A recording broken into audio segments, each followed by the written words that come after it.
తల్లి కొన్ని నిర్ణయాలు మన జీవితాలే మార్చేస్తాయి. 2019లో నేను ఒక నిర్ణయం తీసుకున్నా. ఆ నిర్ణయం మంగళగిరి నియోజకవర్గంలో పోటీ చేయాలని. వాస్తవంగా నాకు వేదికమైన పెద్దలతో కానీ మీతో ఆనాడు పెద్ద పరిచయం కూడా లేదు.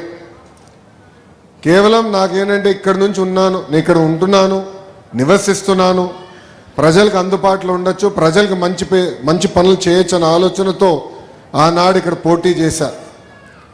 కరెక్ట్గా ఎన్నికలకి 21 రోజుల ముందల తెలుగుదేశం పార్టీ అభ్యర్థిగా మీ ముందల నుంచున. మీరు ఎదుర్కొన్న సమస్యలు నేను తెలుసుకోలేకపోయాను, నేనేంటో మీకు అర్థమవలేదు. ఎన్నికలు అయిపోయినాయి. 5300 ఓట్లతో నేను ఓడిపోయాను. మొదటి రోజు బాధ కలిగింది, ఆవేదన కలిగింది. కానీ రెండో రోజు నుంచి ఆ బాధ ఆవేదన నాలో కసి పెంచింది. మంగళగిరి ప్రజలకి మంచి పనులు చేయాలా, తిరిగి వాళ్ళ మనసు గెలుచుకోవాలని ఆనాడే నేను నిర్ణయించుకుంటాం జరిగింది.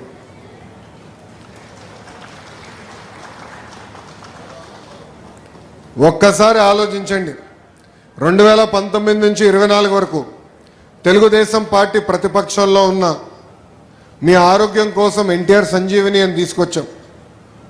తాడేపల్లిలో ఒక క్లినిక్, మంగళగిరిలో క్లినిక్, దుగ్గిరాలకు ఒక బస్సు పెట్టి ఈరోజు కూడా ఆ కార్యక్రమం చేపడుతున్నాం. ఈరోజు కూడా సొంత నిధులతో మందులు ఉచితంగా మేము అందజేస్తున్నాం. ఊర్లో పెళ్లి జరిగితే పెళ్లి కానుకిస్తున్నాం. మహిళలు సొంత కాళ్ళపై నిలబడాలని కుట్టు నేర్పిస్తమే కాకుండా కుట్టు మెషినే ఉచితంగా ఇస్తాం కాకుండా వాళ్ళకి ఈరోజు పని కూడా మేము కల్పిస్తున్నాం.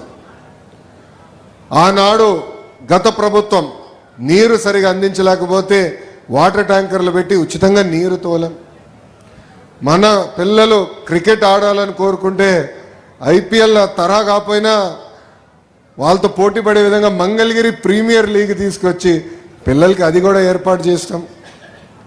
కోవిడ్ వస్తే ఆక్సిజన్ ఇబ్బంది ఉందంటే ఆక్సిజన్ సిలిండర్లు పంపించాం, మందులు అందించాం. అమెరికా డాక్టర్ల ద్వారా టెలిమెడిసిన్ చేశాం. ఇట్లా దాదాపు 26 సంక్షేమ కార్యక్రమాలు మంగళగిరి ప్రజల కోసం ఆనాడు నేను చేస్తాం జరిగింది. కరెక్ట్గా 24 ఎన్నికలు వచ్చింది. చాలామంది నాకు చెప్పారు, మీరు 2 స్థానాల్లో పోటీ చేయండి, ఆల్రెడీ మీరు ఇబ్బంది పడ్డారు, మళ్ళీ మీరు ఇబ్బంది పడకూడదని. నేను వాళ్ళకు ఒకటే చెప్పా, 5 సంవత్సరాలు కష్టపడ్డాను, మంగళగిరి ప్రజల మనసు గెలుచుకున్నానని నేను భావిస్తున్నా. ఒకే స్థానంలో పోటీ చేస్తా, అది మంగళగిరిలో నేను పోటీ చేస్తా అని చెప్పా.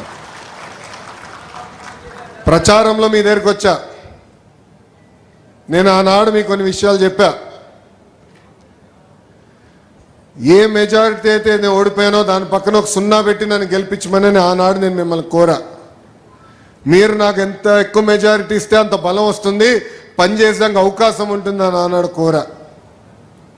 సర్వేలు చూసాం, అన్ని పార్టీలు సర్వేలు చేస్తాయి, మేము చేసాం. కుప్పం కన్నా వెనుకబడి ఉన్నాం 1%. కానీ ఆ రోజు మీరు చూపించిన ప్రేమ అభిమానం నేను చూసి నేను బాబు గారికి ఛాలెంజ్ చేశా, మీకన్నా 1 ఓటు మెజారిటీ ఎక్కువ నాకు వస్తుంది సార్ అని. అప్పుడు బాబు గారు అన్నారు, కుర్రోలు స్పీడ్ ఎక్కువ మీకని. కానీ ఈరోజు నేను గర్వంగా ఇక్కడ నుంచి చెప్తున్నా, మంగళగిరి ప్రజలు ఎవ్వరు ఉంచిన విధంగా 91,000 మెజారిటీ నన్ను గెలిపించి శాసనసభకు పంపించారు. అమ్మా, మీరు ఇచ్చిన మెజారిటీ కొండంత బలం. దశాబ్దాలుగా మనకున్న కళ ఆసుపత్రి, ప్రభుత్వ ఆసుపత్రి, 100 పడకల ఆసుపత్రి, ఆంధ్ర రాష్ట్రంలో మొదటి 100 పడకల గవర్నమెంట్ ఆసుపత్రి మంగళగిరి నియోజకవర్గానికి శాంక్షన్ అయింది. 13వ తారీఖు శంకుస్థాపన చేస్తున్నాం. కరెక్ట్గా 1 సంవత్సరంలో ఆ ప్రాజెక్ట్ కూడా పూర్తి చేసే బాధ్యత చిల్లపల్లి గారు తీసుకుంటున్నారు. ఆయనది బాధ్యత, మాది కట్టాల్సిన బాధ్యత అయింది. ఎందుకంటే ఆయన ఇప్పుడు chairman, medical development corporation chairman, ఆయనే సంవత్సరంలో కట్టి చూపిస్తారు. పార్కులు, చెరువులను అభివృద్ధికి చేస్తున్నాం. ఇంకో పక్కన భూగర్భ డ్రైనేజ్, భూగర్భ నీరు, భూగర్భ గ్యాస్, భూగర్భ కరెంటు ప్రాజెక్టు కూడా నేను చేపడుతున్నా. జూన్ మాసం నుంచి ఆ కార్యక్రమాలు, జూన్ జూలై మాసంలో ఆ కార్యక్రమాలు కూడా చేపడతాం. ఇంకో పక్కన మీరు చూస్తే చాలామంది నన్ను అడిగారు, కింద లక్ష్మీ నరసింహస్వామి దర్శనం అయిన తర్వాత పానకాల స్వామి దగ్గరికి వెళ్ళాలంటే ఇబ్బంది పడుతున్నాం అంటే ఉచితంగా ఈరోజు బస్సు కూడా పెట్టాం తల్లి. మన మంగళగిరి నుంచి తాడేపల్లి నుంచి ఎయిమ్స్ కూడా వెళ్ళాలంటే రెండో బస్సు కూడా ఈరోజు ఉచితంగా మన ఎన్డీఏ ప్రభుత్వం ఏర్పాటు చేస్తాం జరిగింది. ఇట్లా ఇచ్చిన ప్రతి హామీ ఒక పద్ధతి ప్రకారం మేము నిలబెట్టుకుంటూ పోతున్నాం. ఆనాడు నేను మీ దగ్గరికి వచ్చినప్పుడు మీరందరూ ఒకటే కోరారు. దశాబ్దాలుగా మేము నివసిస్తున్న ప్రాంతం ఇది. మా తల్లిదండ్రుల దగ్గర నుంచి ఇక్కడనే ఉంటున్నారు. మాకు ఇక్కడనే ఈ ఇంటికే మీరు పట్టా ఇవ్వండి, శాశ్వత హక్కు వచ్చే విధంగా చేయండి అని ఆనాడు మీరు నన్ను కోరారు. నేను ఆనాడే చెప్పా. మొదటి సంవత్సరంలోనే ఒక విడత నేను చేస్తాను. రెండోది ఎండోమెంటు, ఇంకో పక్కన మనకు వచ్చేగల రైల్వే భూములు ఇంకొక సంవత్సరం పడుతుందని ఆనాడే చెప్పా. అటవీ శాఖ భూములు వచ్చే అటవీ, అదేవిధంగా కాల్వ కానివ్వండి, కొండ పోరంబో కానీ అది కొంచెం టైం పడుతుందని ఆనాడే చెప్పా. అంటే ఇచ్చిన హామీ నిలబెట్టుకునేదానికి ఈరోజు మీ లోకేష్ మీ ముందర నిలబడుతున్నారు.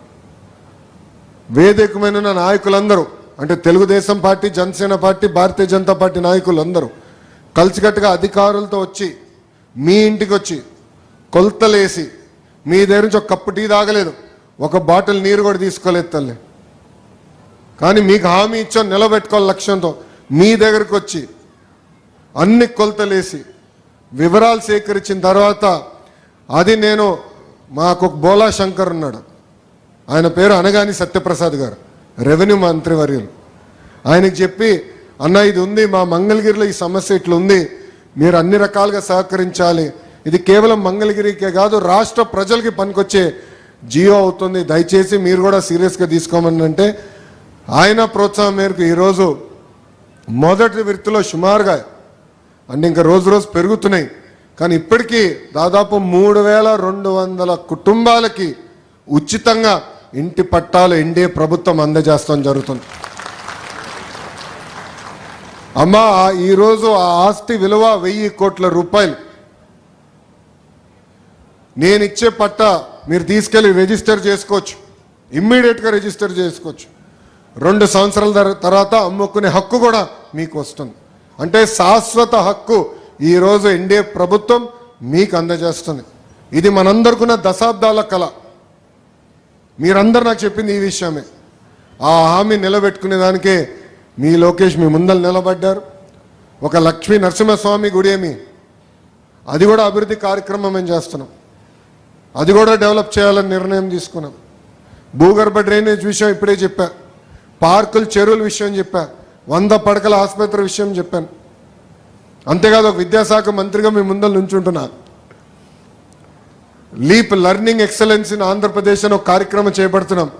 దాంట్లో భాగంగా మొదటి స్కూల్, వరల్డ్ క్లాస్ తరహా స్కూల్ మంగళగిరి నియోజకవర్గంలోనే నేను అభివృద్ధి చేయబోతున్నానని మీకు తెలుపుతున్నా. కాంట్రాక్టర్లు కొంచెం భయపడుతున్నారు తల్లి, ఎందుకంటే నేను ఎక్కువ టైం ఇవ్వట్లేదు. 50 రోజుల్లో ఆ స్కూల్ మొత్తం రూపురేఖలు మారిపోవాలని చెప్తున్నా. ప్లే గ్రౌండ్ కట్టాలి, మిగతా విషయాలు ఉన్నాయి. ఇప్పుడే చెప్తే మళ్ళీ మీరు తేలిగ్గా తీసుకుంటారు. కట్టిన తర్వాత మీరు చూడాలి. నిన్నే మాట్లాడా, మీరు 50 రోజుల్లో పూర్తి చేస్తేనే మీరు ప్రాజెక్ట్ తీసుకోండి అని చెప్పారు.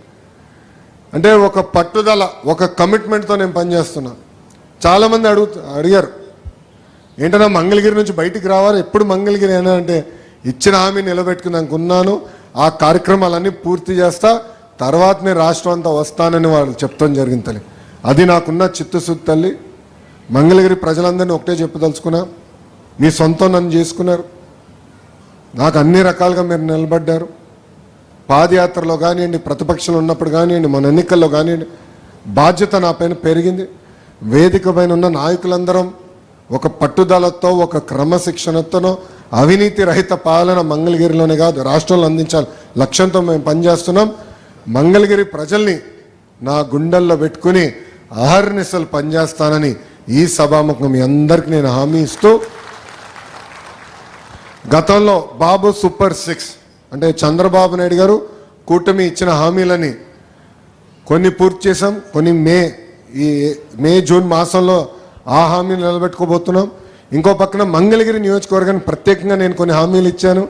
ఆ హామీలన్నీ కూడా యుద్ధ ప్రాతిపదికంగా అమలు చేసే బాధ్యత మీ లోకేష్ తీసుకుంటాడని మీ అందరు తెలుపుకుంటూ నాకు ఇంత అద్భుతమైన అవకాశం ఇచ్చిన మంగళగిరి ప్రజలందరికీ పేరు పేరున నా హృదయపూర్వక ధన్యవాదాలు తెలుపుకుంటూ మీ అందరి దగ్గర నుంచి సెలవు తీసుకుంటున్నా.